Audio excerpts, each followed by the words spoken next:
नमस्कार मित्रांनो, मी स्वाती तोरसेकर एशा पृथ्वीमध्ये तुमचं स्वागत करते.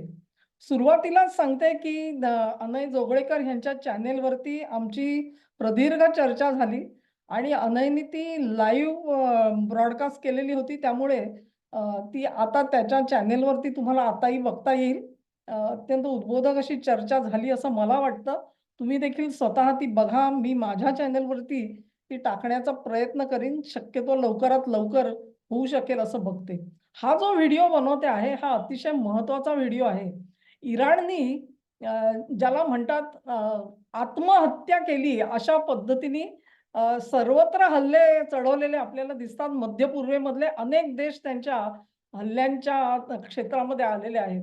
पण 3 देश मात्र सुटलेले आहेत. 3 देश त्यांनी का वगळले हा प्रश्न आहे. आणि ह्या 3 देशांची नावं तुम्हाला माहिती आहेत. नंबर 1 आहे पाकिस्तान, नंबर 2 आहे तुर्कस्तान आणि नंबर 3 आहे अझरबैजान. खरं सांगायचं झालं तर हे तिन्ही देश जे आहेत, तिथे सुन्नी प्रजा जास्त करून राहते आणि सुन्नी राजकारणाचा प्रभाव हा ह्या तिन्ही देशांच्या अंतर्गत राजकारणावरती सुद्धा पडलेला आपल्याला दिसतो. सुन्नी प्रजा जास्त असल्यामुळे तिथे शिया नाहीत असं नाहीये, परंतु शियांचा आवाज जो आहे तो क्षीण आहे. काही प्रमाणात तर पाकिस्तानसारख्या देशामध्ये शियांवरती अत्याचार केले जातात. म्हणजे शिया हे काफिर असल्यासारखी त्यांना वागणूक दिली जाते असं आपण बघतो. आणि असं असून सुद्धा शियांचा आवाज बुलंद करणारा जो इराण आहे, तो स्वतः ज्यावेळी संकटात सापडला, तेव्हा त्यांनी हल्ले कोणाबरोबर केले तर ते कुवेटवर केले, बहरीनवर केले, तुमच्या UAE अबुधाबीवरती केले, जॉर्डनवरती केले. हे सगळे जे हल्ले बगदादवरती केलेला हल्ला दिसतो आपल्याला. हे सगळे हल्ले जे आहेत, हे पश्चिम आशियातले अत्यंत महत्त्वाचे देश आहेत. तिथे हल्ले झालेले दिसतात. या सर्व देशांनी खरं म्हणजे सांगितलेलं होतं, की आमची एअर स्पेस वापरू नका आणि आमच्या देशात असलेले तुमचे जे बेसेस आहेत तेही तुम्हाला वापरता येणार नाहीत, अशी स्पष्ट ताकीद या देशांनी अमेरिकेला दिलेली होती.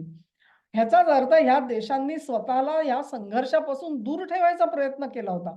आणि असं असून सुद्धा इराणनी पहिल्याच झटक्यामध्ये त्यांच्यावरती हल्ले चढवलेले आपल्याला दिसतात. इस्रायलवर हल्ले झाले तर मला बिलकुल त्याच्याबद्दल आश्चर्य नाही. पण ह्या देशांवरती हल्ले झाले. त्या वृत्ताकडे मी बघत होते आणि ती सगळी यादी बघत होते. त्याच्यात मला ही 3 नावं वगळलेली दिसली. एक म्हणजे तुर्कस्तान, दुसरा पाकिस्तान आणि तिसरा अझरबैजान. तेव्हा हे गौड बंगाल काय आहे? हा प्रश्न माझ्या मनामध्ये आला आणि तुमच्याही मनामध्ये कदाचित आला असेल. म्हणून त्याला उत्तर देण्यासाठी म्हणून हा व्हिडिओ मी करते आहे.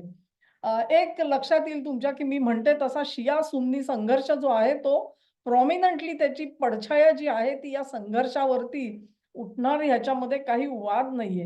हे सगळे जे देश आहेत ते मी म्हणते तसे ते सुन्नी बहुल प्रजा असलेले देश आहेत. इराण हा शिया बहुल प्रजा असलेला देश आहे आणि संपूर्ण जगामध्ये जिथे-जिथे शिया मुसलमान राहतात ते इराणला आपला शिरोबिंदू मानतात.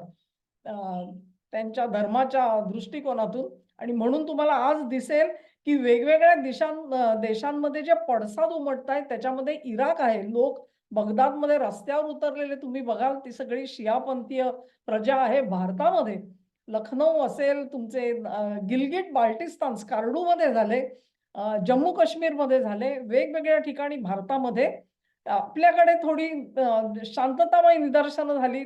त्याच्यात काही कुठे चकमकी घडल्यात वगैरे असं फारसं निदान मी तरी वाचलं नाही. पण लोक रस्त्यावरती उतरले ही गोष्ट आपल्याला विसरता येत नाही. मग हे 3 देशांचं गौड बंगाल काय आहे? याचा मी शोध घेण्याचा प्रयत्न केला आणि एक लक्षात घ्या तुम्ही, की तुर्की हा देश असा आहे, की तो तर नेटोचा सदस्य आहे. म्हणजे इराणवरती अमेरिकेने हल्ला केला, इस्रायलने केला आपण समजू शकतो. पण अमेरिकेने तर हल्ला केलेला आहे.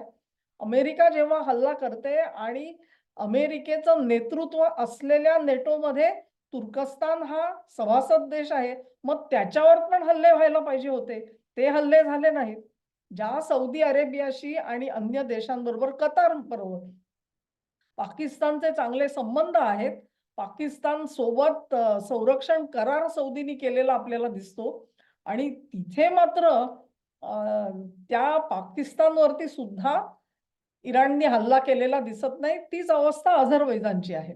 अझरबैजानमध्ये सुद्धा अझरबैजान आणि आर्मेनिया हे जो संघर्ष आहे त्याच्यामधल्या अझरबैजानला तुर्की मदत करताना आपल्याला दिसतो. त्यामुळे तुर्कस्तानचा जो मदतनीस अझरबैजान जो इराणच्या उत्तरेला त्याच्या डोक्यावरती बसलेला आहे, म्हणजे सिम्बॉलिकली त्याच्यावर सुद्धा हल्ले झालेले नाहीत हे लक्षात घ्या.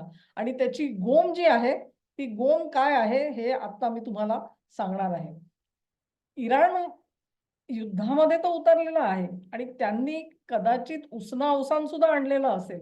जितके काही त्यांच्याकडे शस्त्रास्त्र आहेत, ती शस्त्रास्त्र वापरून ती युद्धामध्ये उतरवून निकराची लढाई करण्याचा मनिशा तर ते जरूर बाळगून आहेत. एक लक्षात घ्या, अली खामेनी देश सोडून पळून जाऊ शकले असते, लक्षात घ्या. जसे असद गेले पळून, तसे खामेनी सुद्धा पळून जाऊ शकले असते, पण ते गेले नाहीत. त्यांनी हौतात्म्य पत्करलं. त्यांना संधी असून सुद्धा, वेळ असून सुद्धा, अवसर असून सुद्धा त्यांनी देश सोडलेला आपल्याला दिसला नाही. अमेरिकन वर्तुळांमधून अनेक बातम्या सोडल्या जात होत्या, की त्याच्यात काय खामेनींनी तर स्वतःची संपत्ती सगळी हलवलेली आहे. ती जाऊन अबुधाबीमध्ये ठेवलेली आहे. आता खामेनी काय तो कधीही देशामधून बाहेर पडू शकतो. त्यांना कुठल्या मार्गाने रशिया असेल किंवा चीन असेल त्यांच्या मदतीने त्यांना फार उत्तर कोरियापर्यंत पोहोचवलं जाईल म्हणून सुद्धा कल्पनेचे ताण देऊन झाले लोकांचे. पण खामेनी यांनी आपला देश सोडला नाही, ही गोष्ट लक्षात ठेवा. खामेनी यांनी हौतात्म्य पत्करलं. ते संपूर्ण जगामधल्या शिया पंथीयांचे शिरोबिंदू आहेत एक प्रकारचे. आणि हा शिरोबिंदू जर का असा पळपुटा निघाला असता तर उर्वरित शिया प्रजेच्या मनावरती काय परिणाम झाले असते, लक्षात घ्या. तेव्हा ते हौतात्म्य पत्करणारे लोक आहेत. आता सुद्धा जे आतमध्ये त्यांचं नेतृत्व आहे ते देखील हौतात्म्य पत्करायला मागे पुढे बघणार नाहीत. इतकी ती कडवी माणसं आहेत. मग आता प्रश्न असा येतो की मग त्यांचे डावपेच तरी काय आहेत? बाहेरून मदत येणं तर जवळपास अशक्य आहे. चीन काही त्यांच्यासाठी म्हणून युद्धात उतरणार नाही. रशिया सुद्धा त्यांच्यासाठी युद्धात उतरणार नाहीयेत. रशियाचे हात तर दोन्ही बाजूनी बांधलेले आहेत. युक्रेन युद्धामध्ये रशिया इतका गुंतलेला आहे की त्यातून बाहेर पडणं त्याला अशक्य आहे. तेव्हा इराणच्या मदतीला आजच्या घडीला दुसरा कुठलाही देश नाही.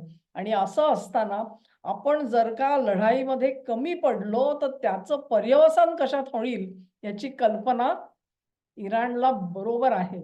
आजचं त्यांचं जे नेतृत्व आहे, एक मला इराणी लोकांबद्दल एक आदर आहे मला, की ते बुद्धिमान लोक आहेत. त्यांनी तंत्रज्ञान आत्मसात केलेलं आहे, त्याच्यावर प्रभुत्व मिळवलेलं आहे.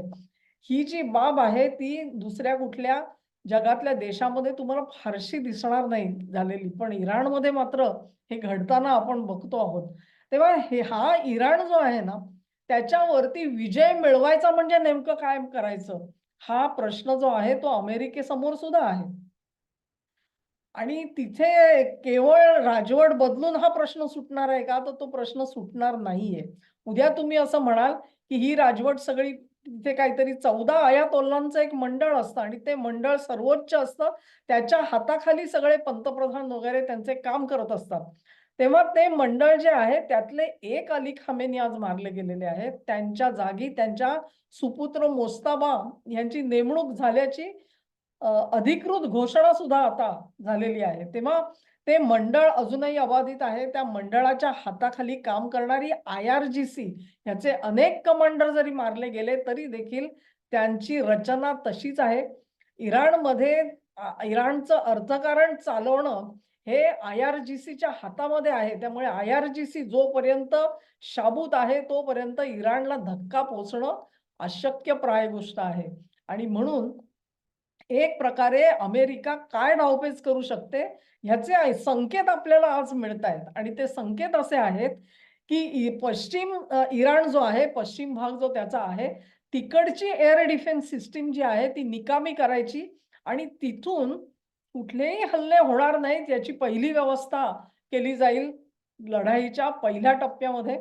ती व्यवस्था झाली की त्यानंतर इराणच्या विभाजनाला सुरुवात होऊ शकते.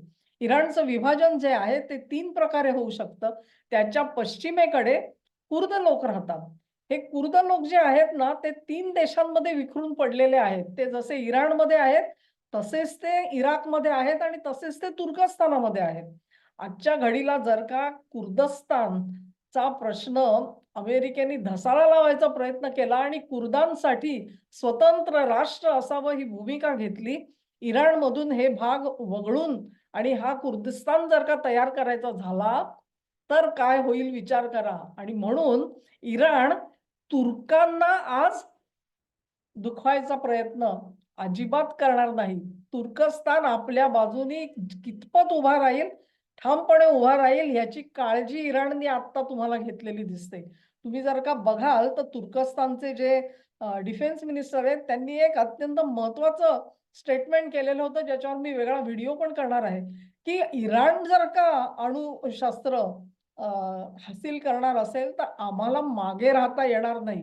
इतका कडवा विरोध तुर्कस्तान इराणचा करतो, पण त्याच्याशी इराणनी पंगा घेतलेला नाही. आणि तो पंगा का घेतला नाहीये? कारण कुर्दिस्तान बाजूला करायचे जर का डावपेच अमेरिकेने आखायचा प्रयत्न केला, तर तुर्कस्तान आणि इराण यांच्यामध्ये सामंजस्य होऊ शकतं. समान शिलेषु व्यसनेषु सख्यम म्हणतात ना, एकच संकट दोन्ही देशांना भोगावं लागणार आहे आणि तेव्हा आपल्याला एकत्र येता यावं, ह्याची एक सामायिक भूमी तयार करण्याचा प्रयत्न इराणने इकडे केलेला आहे. आता तोच नियम जो आहे तो बलुचिस्तानला लावा. बलुचिस्तान हा देश असा आहे, म्हणजे प्रांत असा आहे, की ज्याचे जे बलूच लोक काही प्रमाणात पाकिस्तानात राहतात, काही अफगाणिस्तानात राहतात आणि काही इराणमध्ये राहतात. त्यांचा जो सिस्तान प्रॉव्हिन्स आहे इराणचा, तिथे बलूच लोक राहतात. बलुचिस्तानला जर का स्वातंत्र्य द्यायचं म्हटलं आणि अमेरिकेने त्यांच्या मागे उभं राहायचं म्हटलं, तर पुन्हा एकदा इराणला पाकिस्तानची मदत लागू शकते. कारण बलुचिस्तान वेगळा करायचा म्हणजे तो पाकिस्तानच्याही मुळावरती येणार. बलूच स्वस्त बसणार नाहीत, ते पाकिस्तान मधला प्रांत सुद्धा आपल्याकडे जोडून घेतील. बलुचिस्तानचा हा प्रश्न जो आहे तो इतका कटोकट आहे, की ह्याच्यामध्ये इराण, पाकिस्तान आणि अफगाणिस्तान हे तिन्ही अफेक्ट झाले. तरी अफगाणिस्तानची कदाचित मानसिक तयारी असेल. त्यांना जोपर्यंत पख्तुनिस्तान म्हणजे ती ड्युरांड लाईन आम्हाला नको, हे त्यांचं म्हणणं जर का ऐकलं जाणार असेल, तर ते बलुचींना, आपल्याकडच्या बलुचींना स्वातंत्र्य द्यायला आज तयार होतील. पाकिस्तान तयार होणार नाही, कारण पाकिस्तानचा खूप मोठा भूप्रदेश हा बलूच लोकांच्या ताब्यात आहे. म्हणजे तिथे बलुचांचं वास्तव्य आहे. हा प्रांत जर का वेगळा काढायचा म्हटला पाकिस्तानमधून, तर इराण आणि पाकिस्तान या दोघांना परत एक सामायिक भूमी लागेल. भूमी म्हणजे अ, मुद्दा लागेल, की ह्या मुद्द्यासाठी आम्ही एकत्र आलो, असं म्हणता यावं म्हणून हल्ले पाकिस्तानवरही झालेले तुम्हाला दिसणार नाहीत. तीच बाब अझरबैजान बाबत आहे, कारण इराणच्या उत्तरेला अझर प्रजा राहते आणि ह्या प्रजेने सुद्धा जर का विघटन करायचं म्हटलं, तर पुन्हा एकदा अझरबैजानची जी भूमी आहे ती कारण तिथून हल्ले होण्याची शक्यता जास्त आहे. तेव्हा इराणचे लोक जे आहेत ते अत्यंत हुशार आहेत, चाणाक्ष आहेत, धूर्त आहेत. डावपेच आखण्यामध्ये ते हार घेणार नाहीत, हे लक्षात घ्या. तेव्हा हे 3 जे देश त्यांनी वगळलेले आहेत, त्याच्या मागे एक निश्चित विचारधारा आहे. हे जे 3 देश वगळले गेलेले आहेत, तुर्कस्तान असेल, पाकिस्तान असेल किंवा अझरबैजान असेल, ह्यांच्यातला आणखी एक महत्त्वाचा दुवा हा आहे, की हे सगळे भारतद्वेष्टे, भारत विरोधी देश आहेत. तुर्कस्तान असेल, पाकिस्तान असेल, ह्यांच्याबाबत तर आपल्याला कल्पना आहे. अझरबैजानबद्दल तुम्हाला थोडी कल्पना नसेल. पण अझरबैजान आणि आर्मेनिया ह्यांचं जे युद्ध झालं, त्याच्यामध्ये भारताने आर्मेनियाची साथ दिलेली आहे. आर्मेनियाला खूप मोठ्या प्रमाणावरती आपण शस्त्रास्त्र सुद्धा पुरवलेली आहेत. तेव्हा हे तिन्ही जे आहेत ना, कायम भारत विरोधी विखार ओकणारे जे 3 देश आहेत, त्याच नेमक्या 3 देशांवरती इराणने हल्ला केलेला नाहीये. ही बाब जी आहे तो अ, योगायोग आहे असं मला वाटत नाही. त्याच्यामागे निश्चित काहीतरी प्लॅन आहे.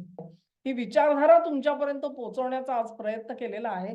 हा व्हिडिओ तुम्हाला आवडला असेल अशी आशा करते. तुम्हाला आवडला असेल तर ही लिंक शेअर करा, व्हिडिओला लाईक करा, चॅनेलला सबस्क्राईब करा आणि सहकार्य माझ्यासोबत असंच राहू द्या.